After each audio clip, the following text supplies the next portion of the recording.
Welcome to BigCountryPreps.com. I'm Evan Wren, and this is the countdown to two-a-days series. Our daily look at an area football team and the key questions we're going to be answering about that team in our preseason football preview on August 21st with my partner, Dan Youngblood, via Zoom.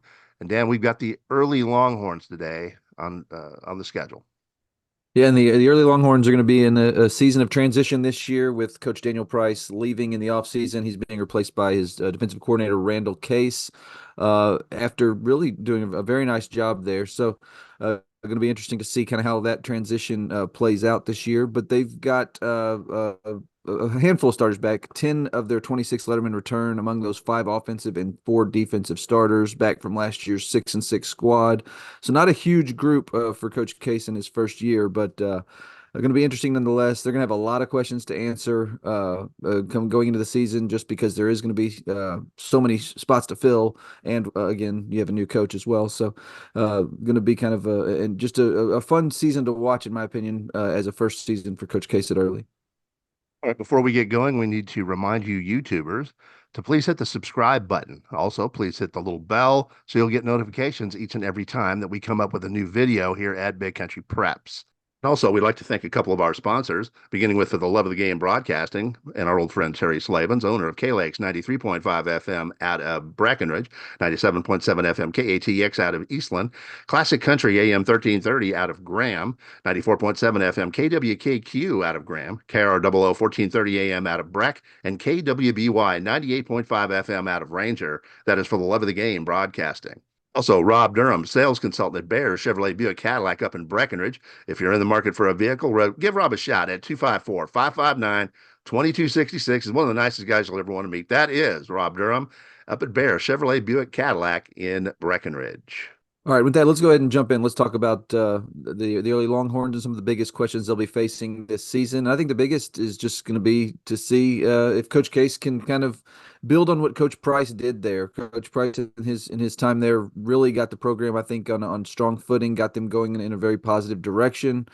And I think it's just going to be interesting to see if Coach Case can kind of continue and build on that. I think this is a program that has tasted some success in recent years. I'm sure that is been a big deal toward building hopefully some tradition going forward. And now you've got obviously a change at the top and kind of a rebuilding season in terms of returners. But I think it's just going to be an interesting transition to watch. Every coach wants to put their mark on a program, and every program will eventually start reflecting the personality of that coach. But one of the benefits of having, a hire in-house is to aid in continuity and keep the momentum going, keep the system in place so the kids don't have too much of an adjustment. So I'm curious to see how much of the old system Case will retain and how much that aids in a quick transition. There's benefits to that. Mm-hmm. And the last question, it's one that, I mean, this is something that you just see pretty often in high school football because a lot of coaches' kids are quarterbacks. But with Coach Price goes Rowan Price, their quarterback last year, who had a really nice season, threw for over 2,000 yards, 20 touchdowns, and that's going to be a lot of production to replace.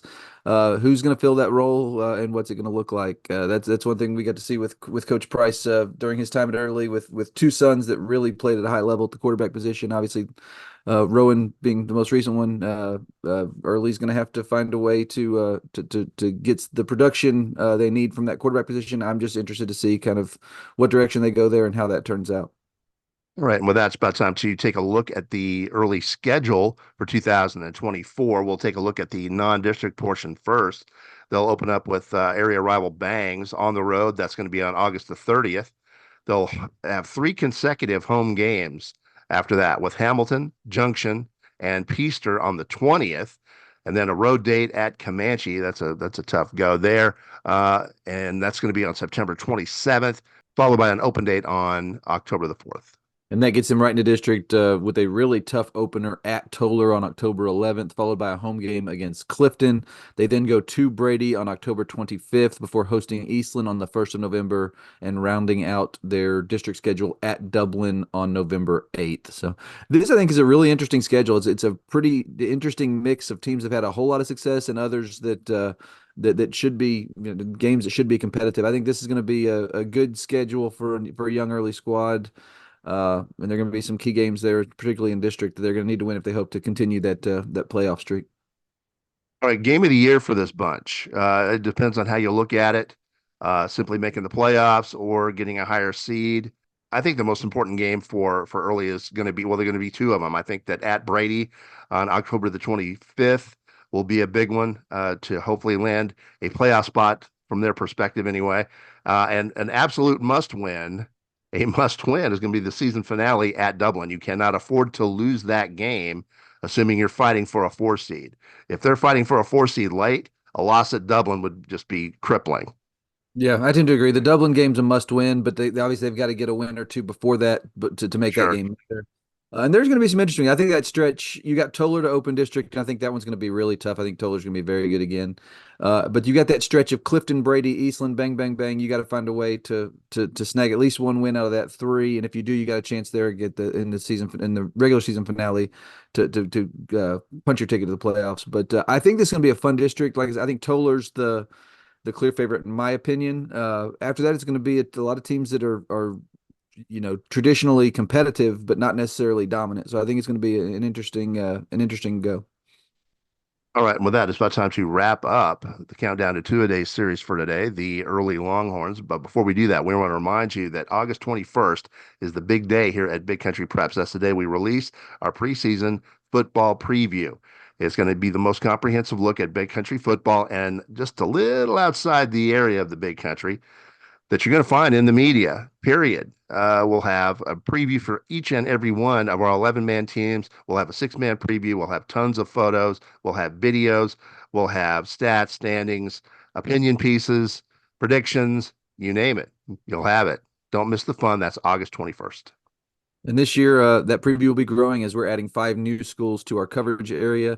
Those are Mineral Wells, Glen Rose, Graham, Toller, and Miles. So we're super excited to add those five to the mix. We hope y'all are excited to follow our coverage of those teams throughout the school year. In the meantime, thank you for joining us for this episode of our Countdown to Two-A-Day series. And make sure you come back tomorrow when we feature the Eastland Mavericks here at BigCountryPreps.com.